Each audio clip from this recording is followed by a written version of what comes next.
Estamos hoy con Mariana. Mariana vive en Holanda desde hace 2 años y se encuentra haciendo investigación en la Universidad de Ámsterdam.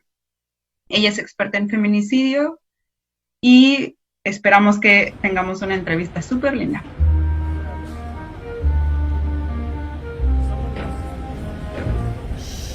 Bueno, ya dijimos que vives en Holanda y en Ámsterdam. ¿Qué tal la ciudad? Es Ámsterdam. Bueno, la ciudad es súper chula. eh, lo primero que te dicen cuando llegas a vivir es que el clima es malísimo. A mí la verdad es que me tocó muy buen clima desde que llegué. También la otra cosa es que yo en México soy originaria de un lugar donde hace mucho frío y llueve un montón. Entonces se parece mucho el clima al de Ámsterdam. Aquí llueve mucho y allá también. Entonces, a mí no me costó ningún trabajo en cuanto al clima, que es generalmente lo que la gente que vive aquí te dice que es lo único malo de Holanda. Todo lo demás, en la ciudad es súper bonita. Es un lugar súper bonito para vivir. Ubícanos un poco. ¿Vives en el centro de Ámsterdam o un poco a las No, afueras? no, ahora vivo a las afueras. Cuando llegué vivía justo en el centro. Bueno, que también Ámsterdam es una ciudad súper chiquita. Es una ciudad que tiene 1 millón de habitantes. En comparación, por ejemplo, Barcelona tiene 4 millones de habitantes. Y la Ciudad de México tiene 25 millones de habitantes. Entonces, en comparación, tú puedes vivir en las afueras de Ámsterdam y en realidad llegas al centro de Ámsterdam en 10 minutos en metro.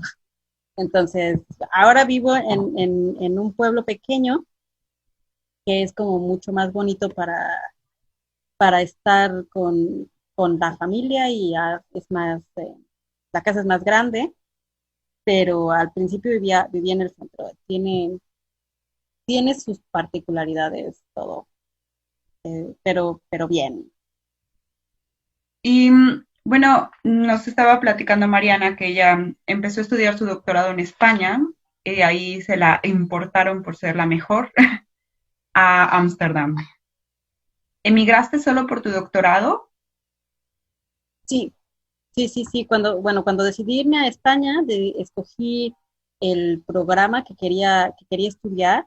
Era una metodología muy específica en la que la persona con más experiencia, bueno, una de las 3 personas con más experiencia del mundo estaba trabajando en Barcelona. Entonces, por eso me fui para allá. Y cuando decidí venirme a Ámsterdam, bueno, cuando yo empecé a hacer mi doctorado en Barcelona, me di cuenta que la mejor escuela de comunicación, de investigación en comunicación del mundo está en Ámsterdam. Entonces, cuando yo supe eso, mi sueño era trabajar en la mejor escuela de investigación de comunicación del mundo. Cuando tuve la oportunidad de hacer una visita al ASCOR, se llama, vine, me conocieron aquí y después ya me contrataron para trabajar. Entonces, en realidad, yo estoy viviendo mi sueño que me puse desde que supe que era lo mejor del mundo, que era como muy, muy alto y muy, muy difícil, pero sí, solo por el trabajo. ¿Y qué tipo de investigación haces? Bueno, hago investigación en medios de comunicación y cómo los mensajes se construyen para ser pasados a la audiencia. Es algo muy interesante que nosotros creemos que los medios de comunicación, que hay medios que son más objetivos, medios menos objetivos o que se enfocan más o menos en la verdad. Esto es cierto, pero también es muy cierto que todos los medios de comunicación tienen subjetividades, todos, porque es imposible que tú expliques de un tema todo lo del tema. Siempre se escogen cosas que llaman más la atención que otras.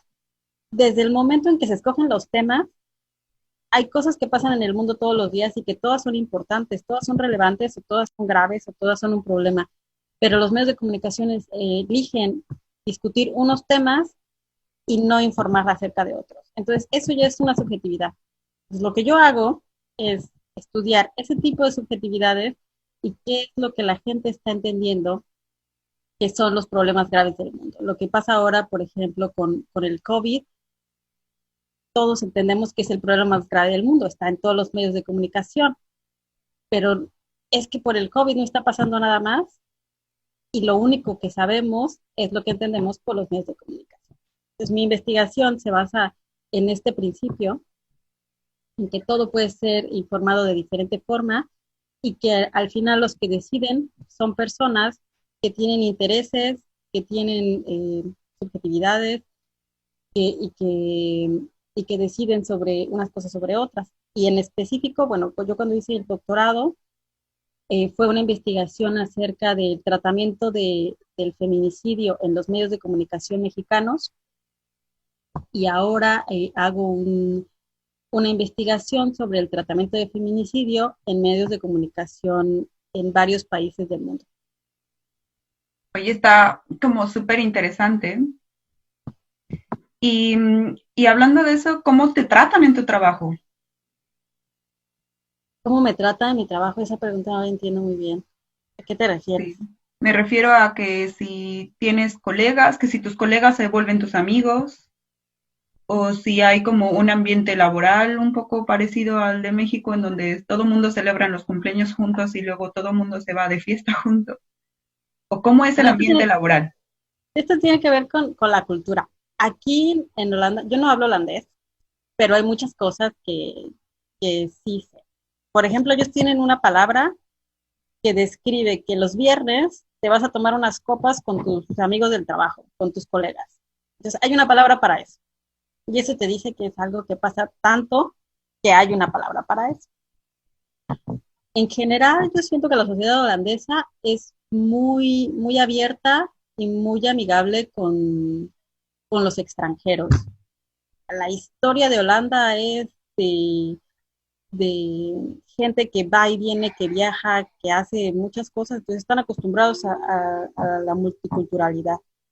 La otra es que la Universidad de Ámsterdam tiene un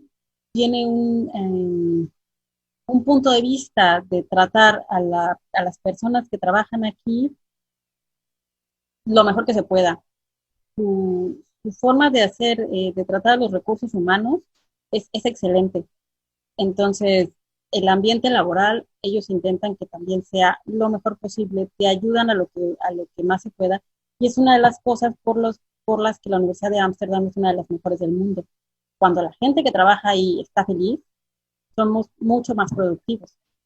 Y es una de las cosas que a mí igual me gusta mucho de Holanda. Los derechos laborales que tienes, yo no sé en otros ámbitos, pero como trabajador de la universidad, son muy amplios. Por ejemplo, nosotros no tenemos un horario de trabajo. Se supone que trabajas de 9 a 5. Nadie te revisa si tú trabajas de 9 a 5. Si tú personalmente decides que no tienes que estar en tu trabajo en tu oficina a las 9 de la mañana, que lo puedes hacer desde casa, ellos no se basan en que tú estés ahí. Se basan en tu productividad. Si tú produces lo que dijiste que ibas a producir o por lo que estás ahí, no hay ningún problema. Otra cosa que tienen es el día del papá o el día de la mamá. Si tú tienes hijos, no tienes que estar ahí de lunes a viernes. Tú puedes elegir un día para estar en tu casa, en el que no tienes que trabajar y no tienes que ser productivo. En realidad trabajas solamente 4 días a la semana y te pagan los 5. Si no tienes hijos, ellos no te investigan si tienes o no. Si tú dices, no voy a venir el miércoles, me lo voy a coger como Papa Mama Day, ellos están bien con eso. Tú decides si quieres estar en la oficina o no, es completamente abierto. Entonces, eso es otra de las cosas que hace que tú estés contento con tu trabajo, que seas mucho más productivo y que te enfoques más bien en hacer bien lo que tienes que hacer y no en estar ahí, en sufrir en la oficina, a lo mejor tienes algo que hacer en tu casa. No, es una de las cosas que a mí me gusta de Holanda, que bueno, no sé si esto sea en todos los trabajos, pero en la universidad es muy alto el nivel de derechos laborales. Oye, y bueno, trabajo feliz, eh, casa feliz, porque la cultura te parece bastante linda. Y la pregunta aquí obligada es, ¿y comida feliz? Sí, fíjate que yo cocino muy bien, pero no tengo tiempo. Y además, claro, yo sé comida mexicana bueno, comida italiana también, aprendí a cocinar comida española, también me queda muy buena, pero no tengo mucho tiempo. Entonces, el que cocina es mi marido y él estuvo viviendo, ha vivido en muchos países del mundo. Por ejemplo, ha vivido 2 años en la India y 6 años en Nepal. No, bueno. También ha vivido en China y él cocina y la verdad que todo le queda muy bueno. Entonces, y además, como él es muy deportista, por ejemplo, estos viajes que hace, los hace en bicicleta. Entonces es muy deportista y muy sano. A todo le pone todas las verduras y siempre se preocupa porque sea como muy, muy, muy equilibrado. Así que sí, la verdad es que no tengo tampoco ningún problema con la O sea, como comida. que no has extrañado mucho la comida mexicana. Ah, a eso te refieres. No, yo Bueno, no no, tengo sí, ningún problema. claro, o sea, me refería como también eso, si la has extrañado. No, yo no tengo, no, la verdad es que yo no extraño la comida mexicana. Cuando estaba en España, me pareció que la comida española es de las mejores comidas que he probado en mi vida. Me encantó. También cuando el año pasado estuve en la India también, me pareció que era la mejor del mundo. Cuando fui a Polonia, por ejemplo, también me pareció que la comida era deliciosa. Es que a mí me gusta la comida de todos lados. Entonces, yo he comido comida mexicana 30 años y estuvo muy buena, pero probar cosas nuevas también me encanta. Entonces, no tengo ningún problema. De vez en cuando, y eso es como una vez cada 2 años, se me antojan tacos al pastor. Entonces, los aprendí a hacer y también me quedan muy buenos. Entonces, era mi único problema. Que bueno, ni tanto, porque digo que la verdad es que yo Porque si los... no extraño comida mexicana. Eso, bueno, es una ventaja en realidad, es que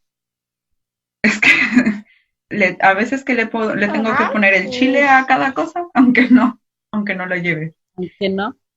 Pero la comida india y la nepalés y por lo regular son como picantes, ¿no? Sí, sí, sí. Fíjate, a mí en México no me gustaba mucho la comida mexicana, no, no, digo, la comida picante o la comida así de fuera porque era muy picante. En realidad siempre la pedía sin picante. Ahora como más picante que antes. Pero creo que, de hecho, tengo una amiga que hizo una investigación de doctorado también acerca de cómo la comida es importante para los migrantes y que a lo mejor es más importante cuando estás viviendo en otro país que cuando vives en tu propio país. A lo mejor cuando vives en tu país dices, ah, hoy quiero comer tailandesa o sushi o pizza. Y cuando estás cuando eres parte de la diáspora, se convierte en algo como en un eje rector de tu vida. Y esto tiene que ver no nada más con la comida, sino por esta idea que tenemos que la comida sabe a tu casa. Y yo no sé si a otras personas mexicanas se identifiquen, pero ella encontraba que la mayoría de la gente que ella entrevistaba que decían, es que esta comida sabe a mi mamá, o sabe a mi abuelita, o huele a mi rancho, cosas así. Entonces, esto de extrañar la comida o de hacer tanto énfasis en qué es tan importante es mucho más profundo que solamente la comida, porque si Claro. comidas buenas hay en todos lados, pero el sentimiento de pertenencia que te da una comida de tu país llena no nada más tu boca, sino todos los sentidos, tu olfato, tus ojos, eh, y tiende a ser muy emocional. También lo había visto, por ejemplo, en cómo comes la comida. Eh, yo tengo una amiga, una de mis mejores amigas es francesa y ella tiene este ritual para comer que usa los cubiertos de la manera perfecta y los pone en la manera súper ordenada y tiene como, es un ritual. Comer con un francés es un ritual. Y a mí me gusta mucho comer con las manos y me daba mucha risa cómo a ella le molesta verme comer con las manos. Por ejemplo, ella los tacos se los come con, con, Contenedor. con, No. con tenedor y cuchillo. Y me decía, no, es que yo no puedo. Y yo decía, claro, es que realmente no puede, porque esto es parte de lo que ella es. Ella o sea, es parte de su personalidad, no solo porque es francesa, sino porque le recuerda a su casa, a su mamá, a sus papás enseñándole. Y es muy importante. Tengo una amiga india que revuelve todo con las manos y yo digo, Dios mío, no, pero también, o sea, es como lo mismo. Y esa es una de las cosas que a mí me ayudan mucho, o me ayudaron mucho cuando estaba conociendo otras culturas, darme cuenta que a mí me gusta esto y yo lo veo súper maravilloso, pero lo mismo pasa con mi amiga francesa y su ritual de comer, y con mi amiga india y su ritual de comer con las manos. Uh, y, y todo es interesante y todo es válido y todo es correcto. Entonces, como no valorar una forma de ser sobre otra, creo que es la llave para ser feliz viviendo en otro lado. O en tu misma casa, en tu mismo país. Puede ser. Sí. Oye, y hablando como de estos, por decirlo así, choques culturales, que es más bien como aceptación de otras culturas, Claro. eh, ¿has tenido o cuál ha sido uno de los choques culturales en Holanda del cual ahora ya te ríes? Pues antes de eso te cuento, por ejemplo, cuando recién llegué a España, me pasaron dos cosas las primeras 2 semanas de llegar ahí. Y la primera es que no entendía nada de lo que me estaban diciendo. Claro, ellos hablan castellano y catalán, que era donde yo vivía en Barcelona, pero en catalán no entendía nada, claro, pero en castellano tampoco. Entonces, porque muchas formas de hablar son muy diferentes. Entonces me decían palabras que yo en mi vida había escuchado, ¿no? Como esta, guay, que es Oh, como qué chido. guay. Sí, y yo al principio me decían, ah, guay. Como No, qué chido. no sabía que me estaban diciendo. Pero así, y así como esa, muchas. Entonces me costó, la primera semana fue un problema de comunicación súper grave que me estresó mucho. Y la otra cosa que me pareció muy fea es que la primera vez que me senté a comer en un restaurante, me hablaron en catalán y yo contestaba en castellano y no cambiaban a castellano, me seguían contestando en catalán, lo que a mí me pareció muy grosero, porque yo sé que hablan castellano. Y cuando me pusieron las cosas en la mesa, era como una fonda, era un lugar pequeño, y cuando me pusieron las cosas en la mesa, hacían ruido, como que se las estuvieran aventando. Y yo decía, ¡ah, qué grosero! Y me molestó. Fui a otro lado el siguiente día, lo mismo. Fui a otro lado el siguiente día, lo mismo. Y me quedó la idea estas 2 primeras semanas que los españoles eran súper groseros o racistas. Yo dije, o son groseros o racistas, porque yo no veo cómo alguien puede vivir en esta sociedad que trata hacia los demás.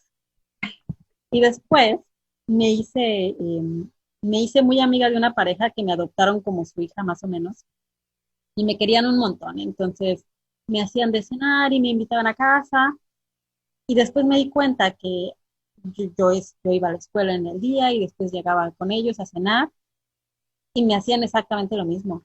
Me tiraban las cosas en la mesa. O sea, ellos me preparaban la comida porque me querían mucho y me decían mi niña, pero igual me tiraban las cosas en la mesa. Y fue cuando entendí, ah, no, no son groseros, así son. Ese es su... Así es, te tiran las cosas a la mesa y ya está. Y te dicen palabras en catalán de repente porque, pues como nosotros decimos a veces chao o bye, cosas así que metemos de otros idiomas, Escúchale. esas cosas que, pues no era grosería, era solamente que así Cultura. son y que te tienes que acostumbrar. Entonces, pues cuando yo llegué a Holanda, fue todo mucho más fácil porque yo ya sabía esto. Yo ya sabía que antes de juzgar, espérate y mejor revisa bien de qué nos ofendemos antes de ofender. Y la verdad es que fue muy fácil. En Holanda son muy abiertos y son muy de estilo,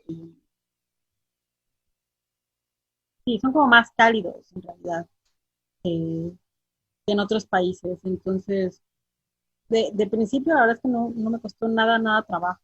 La bici. La bici. Coger la bici, porque yo tenía el miedo como en México, ¿no? De que si coges la bici te arriesgas a muerte o que alguien te atropelle o algo así. Y aquí hay bicis que vienen por todos lados, entonces me costó trabajo coger la bici, cogerle confianza a ir en bici por todos lados. Pero ya de ahí en fuera nada más.